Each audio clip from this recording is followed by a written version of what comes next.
Digital pay first of all registration చేసుకున్నారు కదా, చేసుకున్న దాని తర్వాత నెక్స్ట్ ఈ యాప్ ఇన్స్టాల్ చేసుకోవాలి. యూజర్ ఐడిలో లాస్ట్లో డి వచ్చి ఉంటే మీరు కొత్త యూజర్ అని అర్థం చేసుకోండి. మీరు క్రోమ్ యూజ్ చేయండి. క్రోమ్ యూజ్ చేసి మన వెబ్సైట్కి వెళ్ళండి. వెబ్సైట్కి వెళ్ళిన దాని తర్వాత మీకు అక్కడ న్యూ యూజర్ అనే ఆప్షన్ వస్తుంది. Okay, download mobile app AEPS user ఇదంతా కాదు.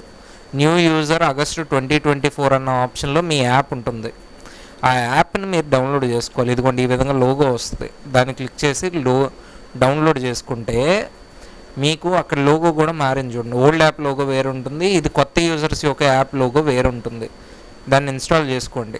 డౌన్లోడ్ అయిపోయిన తర్వాత ఓపెన్ చేసి ఇన్స్టాల్ చేసి ఓపెన్ చేయండి.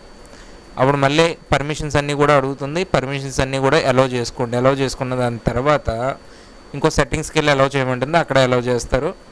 దాని తర్వాత మీకు వచ్చిన యూజర్ ఐడి పాస్వర్డ్ మెయిల్లో వచ్చింది కదా, అది ఎంటర్ చేస్తారు. ఇక్కడ జనరేట్ ఎంపిన్ కొడతారు, ఎస్ కొడతారు. రిజిస్టర్డ్ నెంబర్కి ఒక ఓటీపీ వస్తుంది. ఆ వచ్చిన ఓటీపీతో మీరు లాగిన్ అవుతారు.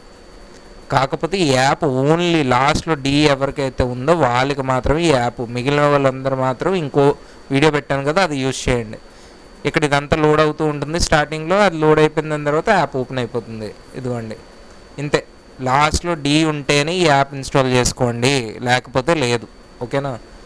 ఈ లాస్ట్ వరకు చూసినందుకు కూడా థ్యాంక్ యూ. లైక్ చేయండి, షేర్ చేయండి, కామెంట్ చేయండి, అలాగే సబ్స్క్రైబ్ చేసుకోండి. Thank you so much.